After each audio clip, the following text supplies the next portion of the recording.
It's a story about a guy who's returning to his childhood home in Australia, who's been spending, he's sort of lived in America for a long time. He's lost his accent and everything. He's trying to buy back the house that he grew up in Western Australia. And when he gets there, the place has changed, and there's a kind of group of yuppie, wealthy locals who control the beach and won't allow him and his son to go surfing at the beach, and tell him to basically leave. And he decides he's going to stay, and that's when the film starts getting weird. Yeah, so I play a character named Scally. He's kind of the leader of the gang, let's say, the kind of guys who kind of run the beach in the whole area. He's kind of an extraordinary character, really, isn't he? He's kind of like, it's just so well written. The dialogue and the kind of characteristics of the guy were very kind of unique, and something that I think is kind of particular to this kind of environment that we're in right now as a kind of, what do we call it? Kind of cultural kind of place that we're at.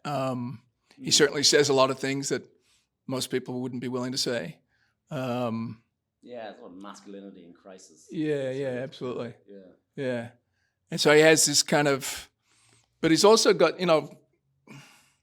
he's got this ability to kind of communicate, and there are many kind of levels to this guy. He's not just kind of a single kind of sourced energy or delivery or anything like that. He's kind of like a multi-dimensional kind of guy, and it's really kind of fascinating because when you watch the movie, each time you see him, he's kind of almost a slightly different person, right? Because he's got the family, and then he's got the whole thing, right? All of that kind of stuff.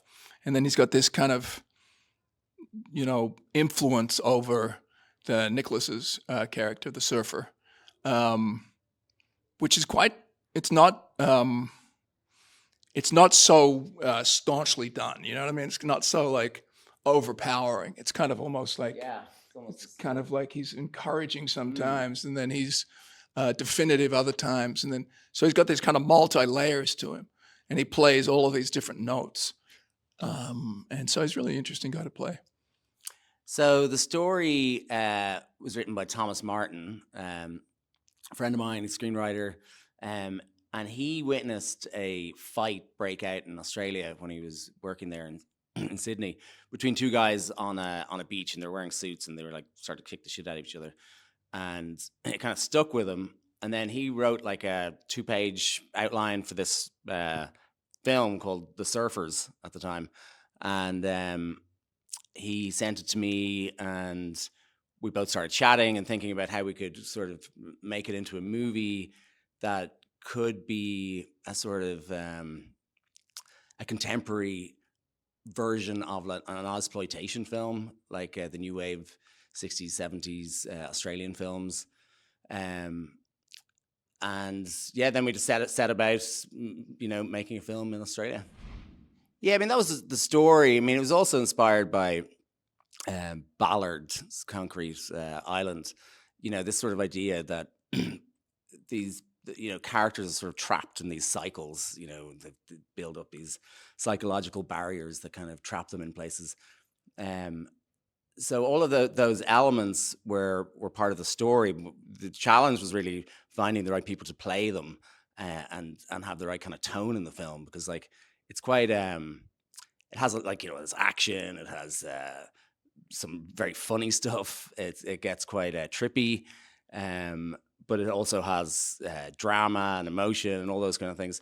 So once Nick came on board, we had to find a Scally, his nemesis. So that was really tricky.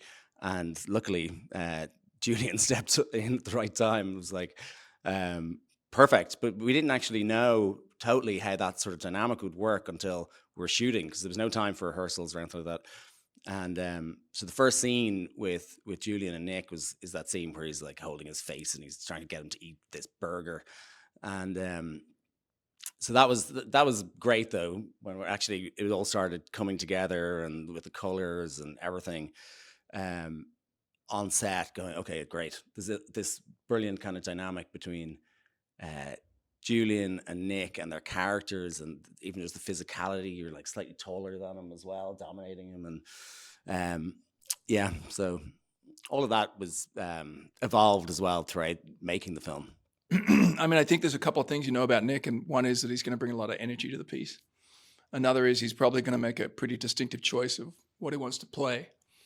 But you don't really know what that is until you get there. So I kind of decided to just kind of work on my stuff of what I wanted to kind of create, but also just be open to whatever it was once I got there and see kind of what it was that he was trying to portray and what it was that he was interested in playing. And then we kind of meshed the two, you know. And as he just said, the first scene that we shot together was that burger eating scene. And it was kind of like a rehearsal for the whole movie. And it took us quite a long time to kind of find it all, because we all had ideas, and we all had thoughts. And it was a lot of, you know, eating, drinking, grabbing the face, moving over here, going, you know what I mean? There was a lot of stuff going on. It was very detailed. And so it took us a little while to find it, but as soon as we found it, we kind of found our groove. And we also found out like how these two are going to kind of work together. And thanks to this guy who was just kind of really, you know, open to the kind of the process and the creativity and the you know, there was nothing. We chucked it all on the table. You know Yeah, it what was I a mean? cool collaboration. Yeah, it really was. Which is hard a lot of the time, because a lot of the time people have very distinctive view or viewpoint or vision or whatever that might be, and then other things like, you know, constraints in time or something else can kind of change the way that you work. But the way that we kind of managed it was that first one, we certainly spent the right amount of time on it, that we could kind of just then kind of move forward, right? Yeah. And kind of find each piece as we went. So it was pretty cool.